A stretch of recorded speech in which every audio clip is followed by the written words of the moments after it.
O propósito desse estudo diário é levar você a entender melhor a Bíblia Sagrada e, o mais importante, como aplicar as verdades encontradas nela para as nossas vidas de uma forma prática e relevante. Nós estamos agora no livro de Êxodo e estudando a vida de Moisés. No final do segundo período de 40 anos em sua vida, Moisés teve uma grande experiência. Ele estava na parte de trás do deserto e um arbusto de sarça começou a arder em chamas. Isso não seria algo tão anormal lá, naquele local.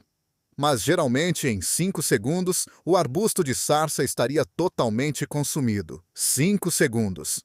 Desta vez, porém, estava acontecendo algo incrível. A sarça não era consumida. Somente continuava ardendo em chamas. Então, Moisés se virou para ver melhor. Deixe-me ler sobre isto em Êxodo capítulo 3. E apacentava Moisés o rebanho de Jetro, seu sogro, sacerdote em Midian, e levou o rebanho atrás do deserto, e veio ao monte de Deus, a Horebe. E apareceu-lhe o anjo do Senhor, em uma chama de fogo no meio de uma sarça. E olhou, e eis que a sarça ardia no fogo, e a sarça não se consumia. E Moisés disse: Agora me virarei para lá, e verei esta grande visão, porque a sarça se não queima. E vendo o Senhor, que se virava para lá para ver, bradou Deus a ele do meio da sarça, e disse: Moisés, Moisés. E ele disse: Eis-me aqui. E disse: Não te chegues para cá, tira os teus sapatos, tira os sapatos dos teus pés, porque o lugar em que tu estás é terra santa. E disse mais: Eu sou o Deus e teu pai, o Deus de Abraão, o Deus de Isaque, o Deus de Jacó. E Moisés encobriu o seu rosto, porque temeu olhar para Deus. E disse o Senhor: Tenho visto atentamente a aflição do meu povo que está no Egito, e tenho ouvido o seu clamor por causa dos seus exatores, porque conhecia suas dores. Portanto, desci para livrá-lo da mão dos egípcios e para fazê-lo subir daquela terra, uma terra boa e larga, a uma terra que mana leite e mel. E agora, eis que o clamor dos filhos de Israel chegou a mim, e também tenho visto a opressão com que os egípcios os oprimem. Vem agora, pois, e eu te enviarei a Faraó para que tires o meu povo, os filhos de Israel, do Egito. Então Moisés disse a Deus: Quem sou eu que vá a Faraó e tire do Egito os filhos de Israel? E Deus disse: Certamente eu serei contigo. Moisés tinha ido para o seminário por 40 anos. E esta foi a sua graduação. Agora ele estava formado do seminário. Na sarça ardente, isto foi o que Deus disse: Moisés, você tem visto o problema, e isto é o recomendável. Muitas pessoas não têm jamais visto o problema. Se não entrarmos nas prisões, nos hospitais ou nos hospícios, poderemos jamais ver os problemas, porque muitas vezes os problemas são institucionalizados nos dias de hoje. Eles estão fora de nossa visão, fora de nossa mente. Assim, muitas pessoas nunca veem o problema. E Deus disse para Moisés: Moisés, você tem visto o problema, e isto é recomendável. E Moisés, você sente alguma coisa, você sente compaixão, e isto é uma grande coisa. Você quer fazer alguma coisa, e isto é bom. Mas Moisés, a importante coisa não é só ver isto, não é só ter preocupação, e também não é só querer fazer algo. O mais importante é isto, Moisés. Eu tenho visto aquele problema, e eu me preocupo com aquelas pessoas. Eu tenho compaixão e eu quero fazer algo, e eu vim para fazer alguma coisa. Nesse ponto, você poderia pensar que Moisés teria dito: mas isso é bom demais. Eu volto depois para cuidar das minhas ovelhas.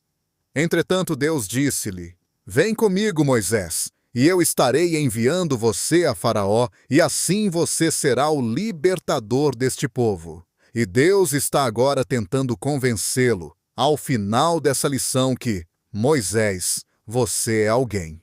Nos primeiros 40 anos, Deus ensinou-lhe que ele era ninguém. No segundo período de 40 anos, Deus ensinou-lhe que ele era alguém. Neste ponto, Deus estará ensinando a Moisés a próxima lição.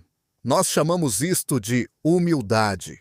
Mas, afinal de contas, o que é humildade? Essa é a coisa mais difícil para se definir.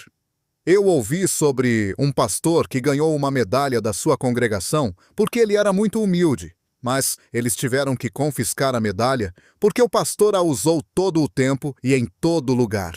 Nunca mais tirou a humildade. Confiscaram a medalha. Eu acredito que poderíamos dizer que o que Deus quis produzir em Moisés para que ele pudesse ser o libertador de seu povo foi humildade. Um outro caminho para se falar a mesma coisa seria dizer que para Moisés ser o grande libertador, através do qual o povo de Israel seria liberto do Egito e de Faraó, Deus teve que ensinar-lhe: Moisés, você é ninguém. Porque Moisés, se você realmente sabe que você é ninguém, então você é alguém. E dessa maneira eu posso mostrar a você o que eu posso fazer com alguém que tenha aprendido que ele é ninguém. Você já desejou saber por que Moisés fez aquela pergunta? Quem sou eu? Pense sobre isso por um minuto. Quem era Moisés? Se você estivesse enviando alguém para libertar aquelas pessoas, você enviaria Moisés. Primeiro de tudo, ele era um assassino. Teria você enviado um assassino inimigo público número 1 de volta para o Egito? Não é interessante que 3 grandes homens que Deus usou eram assassinos? Paulo foi um assassino. Davi foi um assassino. E Moisés foi um assassino. E ainda assim, Deus usou aqueles homens. Teria você escolhido um assassino? Estava óbvio agora que Moisés era um hebreu. Você leu no livro de Gênesis que os egípcios não tinham nada com os hebreus. Preconceito é um problema tão antigo quanto a humanidade. Os egípcios nem comiam como os hebreus. Teria você enviado um hebreu? E o livro de Gênesis nos diz que uma coisa que era uma abominação para um egípcio, mais do que hebreus, era um pastor de ovelhas. Eles odiavam pastores. Eles tinham algo contra os pastores, porque eles só tinham gado. E, além de tudo, adoravam as vacas. Então, eles odiavam as ovelhas e os pastores de ovelhas. Foi aí que Deus disse a Moisés: "O que é isso em tuas mãos?" E Moisés respondeu: "Uma vara de pastor." E Deus falou: "Então ande com uma vara em volta de Faraó. Faça com que ele a veja e ficará enfurecido. Deixe ele saber que você é um pastor de ovelhas." Assim vemos que ele era um hebreu, era um assassino, era um pastor de ovelhas e um ingrato filho adotado, que gastou 40 anos no palácio de Faraó e mostrou sua gratidão. Vamos dizer, matando um oficial egípcio. Ele era realmente qualificado para ser o libertador escolhido por Deus? Parece que qualquer pessoa responderia: não. Definitivamente ele não é qualificado. Escolhendo os homens certos para importantes trabalhos é que fazem um presidente ser um sucesso ou um fracasso total. Muitos presidentes têm tido sucesso e muitos têm sido um verdadeiro fracasso porque não têm tido a habilidade para escolher o homem certo. Quando um presidente tenta selecionar homens para fazerem um trabalho para ele, tenta conseguir os mais qualificados. Na Bíblia, você vê Deus chamando pessoas como Moisés para fazerem importantes coisas, como libertar o seu povo da escravidão do Egito. Somente e quase sempre, parece que Deus tenta escolher o homem que é menos qualificado. Se um homem realmente acredita que não é qualificado e acredita que somente Deus pode libertar, então este só poderia ser o homem que Deus quer usar para provocar o grande milagre da libertação. Quando você considera o chamado e o comissionamento de Moisés, você pode ver esta verdade ilustrada muito claramente. Se vamos ser usados por Deus para libertar pessoas hoje, se gostaríamos de ver um amigo ou um querido nosso ser liberto da escravidão do pecado, talvez pessoas que sabemos serem escravas do pecado, se gostaríamos de ser o veículo de sua libertação, jamais esqueça isto. Não somos nós que os libertaremos. Somente Deus pode libertar.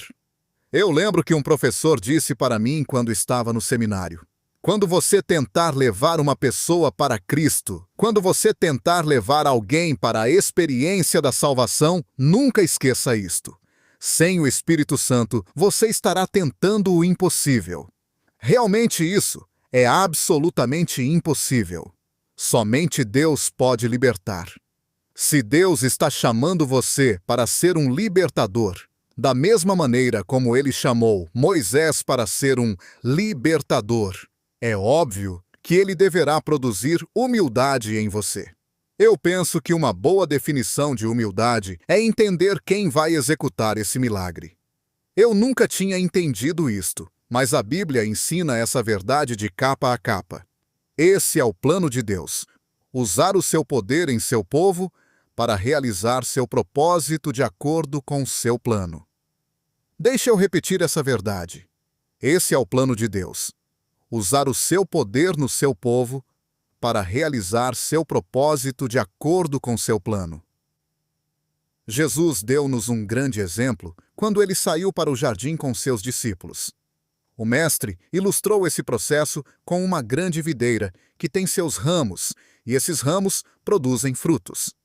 Há pouco, Jesus tinha estado no quarto superior com seus discípulos, e lá, de certo modo, ele falou para aqueles homens: esse é o plano de Deus para usar o seu poder nas pessoas de Deus para realizar seu propósito de acordo com seu plano. Ele disse para eles: vocês têm sido fascinados com as obras que têm me visto fazer e com as palavras que têm me ouvido falar. Mas agora deixe-me falar sobre o meu trabalho e minhas palavras. Meu trabalho e minhas palavras são um transbordamento de meu relacionamento com o meu Pai. Eu e meu Pai somos um. Então todas as obras que eu fiz e todas as palavras que eu falei são o resultado do fato que eu e o Pai somos um. Desta forma, aprendemos que os frutos não crescem na videira. Eles crescem nos ramos que estão ligados à videira. Nesta ilustração, Jesus é uma videira procurando por ramos. No livro de Êxodo, isto é o que Deus é. Ele é uma videira procurando por ramos. Deus não trabalhará sem um instrumento. Então Deus deverá encontrar o seu Moisés. E quando ele encontra, chama e comissiona o seu Moisés, tem também de convencê-lo. Tem que dizer-lhe: Moisés, você é ninguém. Não é você que vai fazer isso. Quando você entender isso, Moisés, então você será alguém que eu poderei usar. Através de você eu poderei trabalhar. E você vai descobrir os grandes milagres que eu poderei fazer através de alguém que aprendeu que ele é um ninguém. Este é todo o tempo que nós temos por hoje. Por favor, una-se a nós no próximo programa. E convide um amigo para ouvir com você esta maravilhosa história de Êxodo que vamos continuar a estudar. E lembre-se disso, hein? Este é o plano de Deus: usar o seu poder em seu povo para realizar seu propósito de acordo com seu plano.